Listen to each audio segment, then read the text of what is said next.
ఈ రోజే మనకు అతిపెద్ద అమావాస్య. అలానే కాకుండా శనివారంతో కూడి వచ్చింది కాబట్టి శని అమావాస్యగా పరిగణిస్తారండి. దానికి తోడు శని జయంతి కూడా ఉంది. అయితే ఈ రోజున మర్చిపోకుండా మీరు పసుపు నీళ్ళతో ఇలా చేస్తే చాలు, 90 నిమిషాల్లో మీ జీవితం మారిపోతుంది. మీ దరిద్రాలన్నీ కూడా పోతాయి, అష్టైశ్వర్యాలు సిద్ధిస్తాయి, అద్భుతమైన ఫలితాలు ఉంటాయి అని చెప్పొచ్చండి. కాబట్టి ఈ పరిహారం తప్పకుండా ఆచరించండి. నార్మల్గా ఏంటంటే కనుక శనివారం రోజున అమావాస్య రావటం చాలా విశేషమని మనకు వేద పండితులు చెబుతున్నారు. దానికి తోడు ఇంకొకటి ఏంటంటే కనుక శని జయంతి కూడా వచ్చింది కదా, ఎలాంటి నియమాలు పాటించాలి, అలానే కాకుండా మనము పూజ ఎలా చేసుకోవాలి, దానికి తోడు ఏంటంటే కనుక చెప్పాలంటే ముఖ్యంగా అండి ఈ పసుపు నీళ్ళ పరిహారం కూడా ఎలా ఆచరించాలనేది తెలుసుకునే ముందు ఒక చిన్న రిక్వెస్ట్ అండి. వీడియోని పూర్తిగా చూడండి, నచ్చితే లైక్ చేయండి, కొత్తగా చూస్తున్నట్టయితే సబ్స్క్రైబ్ చేసుకోండి. అయితే ఈరోజు మనకు శనివారం కదా, కొన్ని పరిహారాలు శనివారం పూట చేసుకుంటే తొందరగా ఫలితాలు వస్తాయి. ఇవన్నీ మనందరికీ తెలిసిందే కదా. అలానే కాకుండా ముఖ్యంగా ఈ రోజున ఉదయాన్నే లేచి ఇల్లంతా కూడా క్లీన్ చేసుకోండి, వాకిలంతా కూడా క్లీన్ చేసుకొని ఇంట్లో ఏంటంటే కనుక చక్కగా పసుపు నీళ్ళు చల్లుకోండి. ఎందుకంటే ఇంట్లోకి ఎలాంటి నెగిటివిటీ అనేది రాదు, పాజిటివ్ ఎనర్జీ అనేది ఉంటుందన్నమాట. ఇంటి పరంగా పాజిటివిటీ ఉంటుంది, నెగిటివిటీ అంతా కూడా దూరం అయిపోతుందండి. ఇక వాకిట్లో ముగ్గు పెట్టుకోండి, ఆ తర్వాత స్నానం చేయండి. స్నానం చేసేటప్పుడు నీళ్ళల్లో కొద్దిగా నల్ల నువ్వులను వేసుకొని స్నానం చేస్తే చాలా మంచిదండి. శని బాధలు, శని దోషాలు ఇలాంటివి ఉంటాయి కదా, అవన్నీ కూడా పోతాయన్నమాట. అలా స్నానం చేసిన తర్వాత ఉతికిన వస్త్రాలు ధరించండి. ఈరోజు నీలం కలర్ బట్టలు ధరిస్తే చాలా మంచిదన్నమాట. అలానే కాకుండా ఈరోజు శనిదేవుడిని పూజించాలన్నమాట.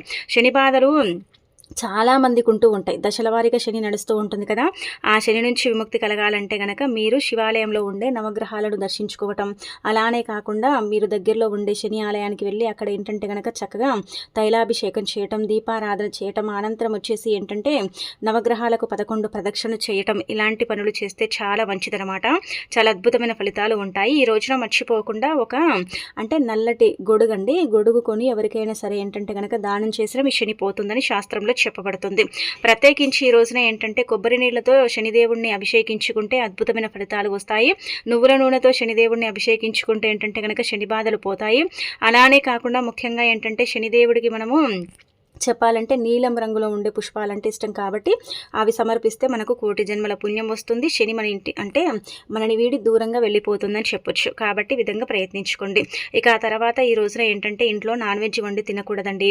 నాన్ వెజ్ని అవాయిడ్ చేసేయండి. నాన్ వెజ్ అసలు తినకూడదనమాట. ఏ రూపంలో కూడా నాన్ వెజ్ని తీసుకోకూడదు. అలా తీసుకుంటే మన జీవితం అంతా కూడా కష్టాల పాలైపోతుంది. చేతిలో చిల్లి గవ్వ కూడా మిగలకుండా ఇబ్బంది పడిపోతాం. కాబట్టి నాన్ వెజ్కి దూరంగా ఉండండి. ఇక అనంతరం ఈ రోజున ఏంటంటే కనుక గుర్తుపెట్టుకొని చక్కగండి మీరేంటంటే కొన్ని నియమాలు పాటించాలి. ఈరోజు తప్పనిసరిగా కాలికి నల్లదారం కట్టుకోవాలండి. కాలికి నల్లదారం కట్టుకుంటే దిష్టి తాకకుండా ఉంటుంది.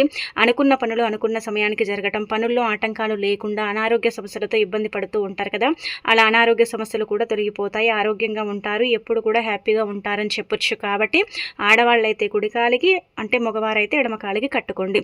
ఇలా నల్లదారం కట్టుకుంటే మంచిదనమాట.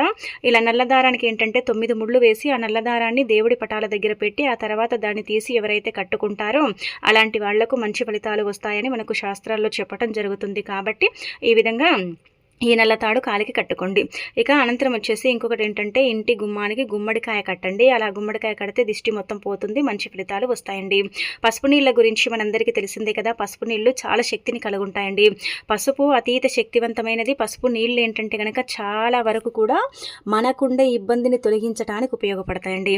అలానే మన మీద ఏంటంటే చెడు ప్రయోగాలు జరిగినప్పుడు, మనం ఏంటంటే ఏదైనా అనుకుంటే జరగనప్పుడు, ఏదైనా పని చేద్దామంటే ఆ పని ఏంటంటే కనుక చేదాకొచ్చి చేజారిపోతూ ఉంటుంది కదా, అలా జరగకుండా ఉండాలన్నా మీరంటే గిట్టని వారు మీ మీద చెడు ప్రయోగాలు చేస్తూ ఉంటారు కదండి, దిష్టి తాకుతూ ఉంటుంది, నరదిష్టి ఎక్కువగా ఉంటుంది. అలానే కాకుండా ముఖ్యంగా చెప్పాలంటే కనుక మనకు ఇలా మంది ఏడుపు అనేది కూడా మన మీద ఎక్కువగా ఉంటుంది. గాలి సోకిందని, ధూళి ఇలాంటివి మనం నమ్ముతూ ఉంటాం. అలాంటి వాటన్నిటి నుంచి కూడా మీరు బయటపడాలంటే పరిహారం చేయండి. కేవలం 90 నిమిషాల్లోనే మీరే రిజల్ట్ చూసి ఏంటంటే షాక్ అయిపోతారనమాట. అంత చక్కగా ఉంటుంది, అంత మంచి రిజల్ట్ని తెచ్చిపెట్టే పరిహారం అనమాట. మర్చిపోకుండా చేయండి. మనం ఇది సాయంత్రం సంధ్యా సమయంలో చేసుకుంటే మంచిదండి. సంధ్యా సమయంలో చేసుకునే పరిహారాలు 90% ఫలితాన్ని తెచ్చిపెడతాయి. అలానే 90 నిమిషాల్లోనే ఫలితాన్ని కూడా ఇస్తాయని చెప్పొచ్చు. ఒక గాజు గ్లాస్ని తీసుకొని సగ భాగానికి ఇక్కడ చూపించే విధంగా నిండుగా నీళ్ళని తీసుకోకండి, కొంచెం వెల్తిగా నీళ్ళని తీసుకొని అందులో అర స్పూన్ పసుపు, అర స్పూన్ ఆవాలు, అంతే. అంతకు మించి మీరు పోయాల్సింది ఇంకేమీ లేదు. ఈ రెండే మన ఇంట్లో ఉంటాయి. గాజు గ్లాస్ని మాత్రమే తీసుకోవాలి. మీరు మిగతా ఇంకా ఏది తీసుకున్నా కానీ పెద్దగా ఫలితాలు అయితే రావు, ఇది గుర్తుపెట్టుకోండి. అందుకే మీరు ఏంటంటే కనుక గాజు గ్లాస్ని తీసుకోండి. గాజు గ్లాస్ కూడా ఎంతో కొంత నెగిటివిటీని తీసేసుకుంటుంది, అలానే మీ మీద ఉండే చెడిని కూడా తీసేసుకుంటుంది అనమాట.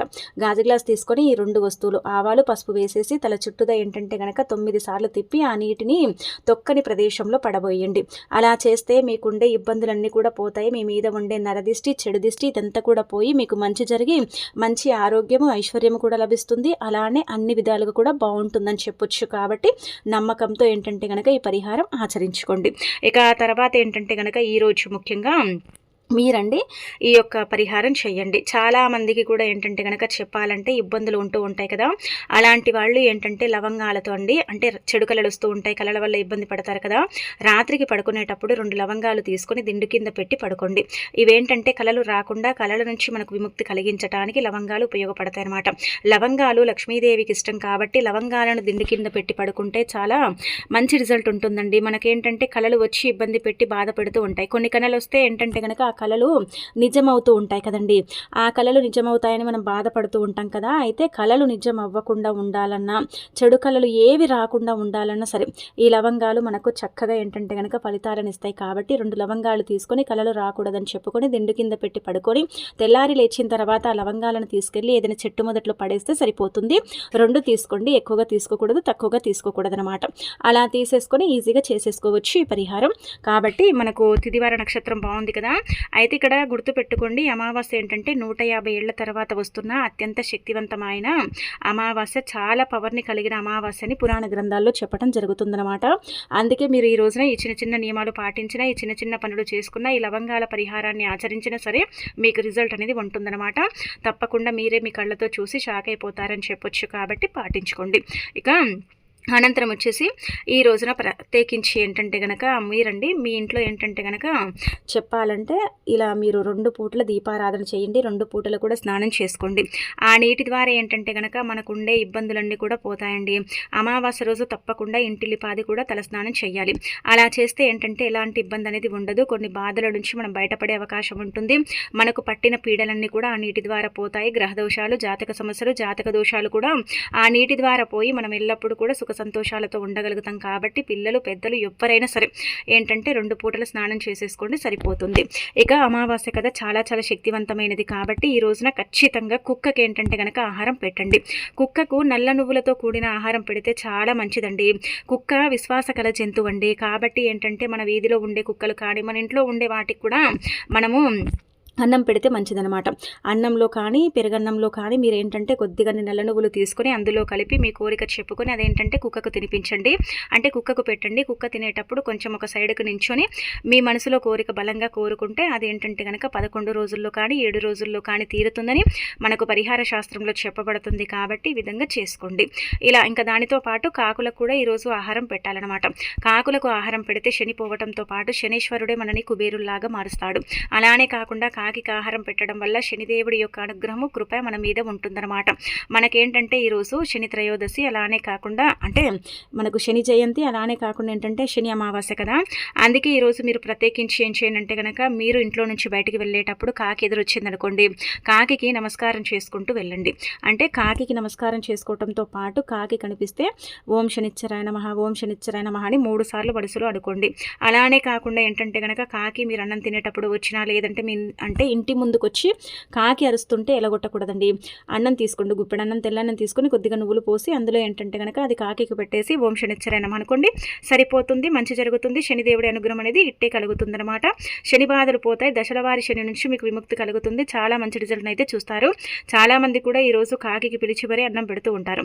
కాకి రూపంలో పితృదేవతలు మన ఇంటికి వస్తారు. కాబట్టి ఈ విధంగా చేయటం వల్ల మనకు కూడా మంచి జరుగుతుంది. శనిదేవుడి యొక్క వాహనం కాబట్టి కాకిని పూజిస్తే అదృష్టం అన్నమాట అండి. ఇంకా ఈ రోజున రావి చెట్టుని తాకండి.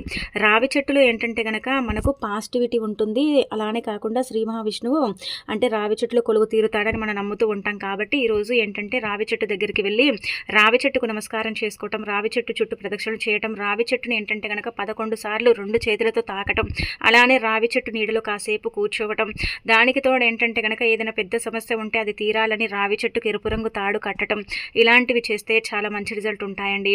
చాలా వరకు కూడా మీ జీవితం అనేది మారిపోతుంది. కాబట్టి రావి చెట్టు దగ్గర ఏంటంటే కనుక నువ్వుల నూనెతో దీపారాధన చేయండి. రావి చెట్టుకు చెంబుడు నీటిని సమర్పించండి. రావి చెట్టు దగ్గర కాసేపు కూర్చుంటే చాలండి, మీ జీవితం అనేది అద్భుతంగా మారి ధన ద్వారాలు తెచ్చుకొని ధనం వస్తుందన్నమాట. ఇక అనంతరం ఈ రోజున ఏంటంటే అమావాస్య కదా, కొడుకులు ఉన్న ప్రతి ఒక్కరు కూడా ఇప్పుడు చెప్పి పరిహారం చేయండి. అయితే మనకు పురాణాల ప్రకారం ఏం చెప్పబడుతుందంటే కనుక ఎవరింట్లో అయితే అంటే కొడుకులు ఉంటారో, ఇప్పుడు ఒకరు కానీ ఇద్దరు కానీ ముగ్గురు కానీ కొడుకులు ఉంటూ ఉంటారు. కొడుకులు ఉన్న ఇంటికి ఏంటంటే కనుక దిష్టి అధికంగా ఉంటుందని శాస్త్రాల్లో చెప్పబడుతుంది. అంటే ఈ జనరేషన్ ప్రకారం కూతుర్లు కొడుకులు అందరూ సమానమే అండి. ఒకరు ఎక్కువ ఒకరు తక్కువ అని కాదు. కాకపోతే ఏంటంటే కనుక కొడుకుకు మనం చాలా ప్రాధాన్యత ఇస్తూ ఉంటాం. కొడుకు వంశోద్ధారకుడని, వంశాన్ని నిలబెట్టేవాడని, కొడుకు పుడితే సంబరపడతాం, కూతురు పుట్టిన సంబరపడతాం. కాకపోతే మన శాస్త్రాల ప్రకారం ఏంటంటే కొడుకుకు కొంచెం ప్రాధాన్యత ఎక్కువగా ఇస్తాం కదా. అయితే మనకి ఏంటంటే కనుక కొడుకులు ఉన్న ఇంటికి నరదిష్టి కావచ్చు, నార్మల్గా కూడా దిష్టి ఏంటంటే ఎక్కువగా ఉంటుందన్నమాట. మనం చూస్తూ ఉంటాం కదండి, మనం వింటూ ఉంటాం కదా, ఏమంటూ ఉంటారు ఇరుగువారు పొరుగువారు, మీకేంటి మీ కొడుకులు ఉన్నారు కదా మీరు హాయిగా బ్రతికేస్తారు, అలానే కాకుండా మీరు హ్యాపీగా ఉంటారు అన్నట్టుగా ఏంటంటే మన మీద ఏడుస్తూ ఉంటారు. మనం చూస్తూనే ఉంటాం ఇరుగువారు పొరుగువారు ఏమేమి అంటూ ఉంటారో, ఎలాంటి సూటిపోటి మాటలతో మనని ఇబ్బంది పెడుతూ ఉంటారో, ఆ పిల్లల ఎదుగుదలను ఎలా ఆపుతూ ఉంటారో మనం అంతా కూడా గమనిస్తూ ఉంటాం కదా. అయితే అలా జరగకుండా ఉండాలి, మా పిల్లల భవిష్యత్తు బాగుండాలి, మా పిల్లలు లైఫ్లో అంటే ఎదగాలి, వాళ్ళ జీవితంలో ఎలాంటి ఒడిదుడుకులు ఉండకూడదు, వాళ్ళ మీద నెగిటివిటీ ఉండకూడదు, దిష్టి కూడా ఉండకూడదు అనుకుంటారు కదా. అలాంటి వాళ్ళు ఇప్పుడు చెప్పే విధంగా చిన్న పరిహారం ఇది రాత్రి 12 లోపు ఎప్పుడైనా చేయొచ్చు. ఎప్పుడు చేసినా కానీ బాగానే ఉంటుంది. పిల్లలకి ఏంటంటే కనుక దిష్టి పోతుంది. పుట్టిన 3 నెలల పిల్లల నుంచి మొదలుకొని 25-35 సంవత్సరాల లోపు వారు కూడా చేయొచ్చు. కొడుకుల పరంగా ఇబ్బందికరంగా ఉంది, మాకు ఎప్పుడు కూడా నరదిష్టి ఎక్కువగా ఉంది అని బాధపడతారు. మన పెద్దవారు కూడా మనకు చెప్తారు కదండి, కొడుకులు ఉన్నారు కాబట్టి నరదిష్టి తప్పదు, అది అనుభవించక ఇంకా అని చెబుతూ ఉంటారు కదా. కాబట్టి మీకు గనక కొడుకులు ఉన్నట్టయితే ఒకరైనా సరే ఇద్దరైనా సరేనండి, మీరేంటంటే కొడుకులకు ఈ విధంగా దిష్టి తీయండి. ఇది ఇప్పటి ఆచారం అయితే కాదు, చాలా పురాతనమైన ఆచారం. మన పెద్దవారు కూడా పాటించేవారు, మన పెద్దవారు కూడా చేసి అంటే ఫలితాలను పొందిన పరిహారం అన్నమాట. చాలా చాలా శక్తివంతమైనది కాబట్టి చేసుకోండి. మీరేం చేయండి అంటే ఈ పరిహారానికి సాయంత్రం మనం అన్నం వండుకుంటాం కదండి, నిండుకున్న అన్నం ఏంటంటే తీసుకోండి. ఎంగిలి చేయకూడదండి, ఎంగిలి చేయకుండా నిండుకుండ నుంచి అన్నం తీసుకోవాలన్నమాట. అలా అన్నంతోనే దిష్టి తీయాలండి. మనకి శనివారంతో కూడి వచ్చిన అమావాస్య రోజున అన్నంతో దిష్టి తీస్తే మంచిదనమాట. పిల్లలపైన ఉండే చెడంతా కూడా పోతుంది, ఆ పిల్లల భవిష్యత్తు అనేది బాగుంటుంది. లేకపోతే ఏంటంటే పిల్లల్లో ఎదుగుదల అనేది ఆగిపోతుంది. దిష్టి వల్ల ఏంటంటే కనుక అనారోగ్య సమస్యలు, ఆర్థిక ఇబ్బందులు ఎదురవుతాయన్నమాట. ఆ దిష్టి వల్ల చాలా సఫర్ అవుతూ ఉంటారు. కాబట్టి దాన్ని తొలగించుకోవటానికి ఈ పరిహారం అని మనకు పరిహార శాస్త్రంలో చెప్పబడుతుందన్నమాట. ఇది చాలా మంది కూడా అమావాస్య రోజు చేస్తూ ఉంటారు.